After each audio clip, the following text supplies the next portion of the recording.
চট্টগ্রাম প্রকৌশল বিশ্ববিদ্যালয়ের পরিস্থিতি নিয়ে আরও জানাতে আমাদের সাথে যুক্ত হবেন মুজিবুল হক। এবং আপনারা জানেন প্রকৌশল বিশ্ববিদ্যালয় বন্ধ ঘোষণা করা হয়েছে। তাদের 2 সহকর্মীর মৃত্যুকে কেন্দ্র করে টানা তারা আন্দোলন চালিয়ে যাচ্ছে, কিন্তু এই মুহূর্তে ছাত্ররা সেখানে সংবাদ সম্মেলন করছেন। আমরা সরাসরি সেখানে চলে যেতে চাই। চুয়েটে না, শুধু পুরো দেশের উপরে, সারা বাংলাদেশের উপরে একটা এমবার্গো আছে, যেটার কারণে চুয়েট প্রশাসন নতুন বাস বা অ্যাম্বুলেন্স কোনোটাই কিনতে পারতেছে না।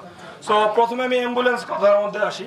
অ্যাম্বুলেন্সটা আমরা বলেছে যে স্যার আমাদেরকে এটা বলেছে যে 2 সপ্তাহের মধ্যে, আগামী 2 সপ্তাহের মধ্যে ভার্সিটি প্রশাসন, এমপি মহোদয় থেকে শুরু করে ভার্সিটির সাথে যতগুলো বিভিন্ন কর্পোরেট অর্গানাইজেশন আছে সবগুলোর কাছে চিঠি পাঠানো হবে, যাতে করে আমাদের সর্বোচ্চ সংখ্যক আমাদেরকে অ্যাম্বুলেন্স স্পন্সর দেওয়া হোক।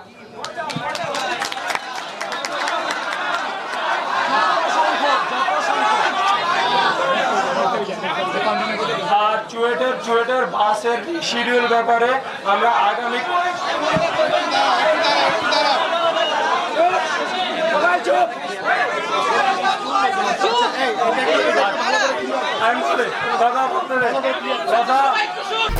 এক, দুই, তিন ঢাকায় জমি জিতে নিন 100% ক্যাশব্যাক সহ 20 কোটি টাকার পুরস্কার।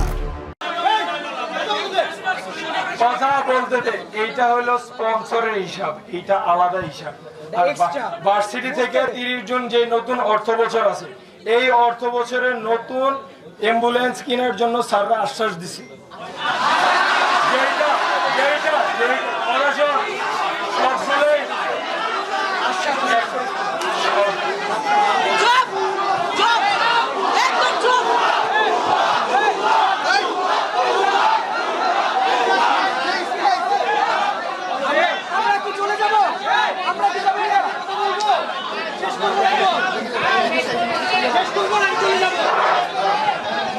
ব্যাপারটা হয়েছে কি যে স্যাররা আমাদেরকে আশ্বস্ত করছে যে আমাদের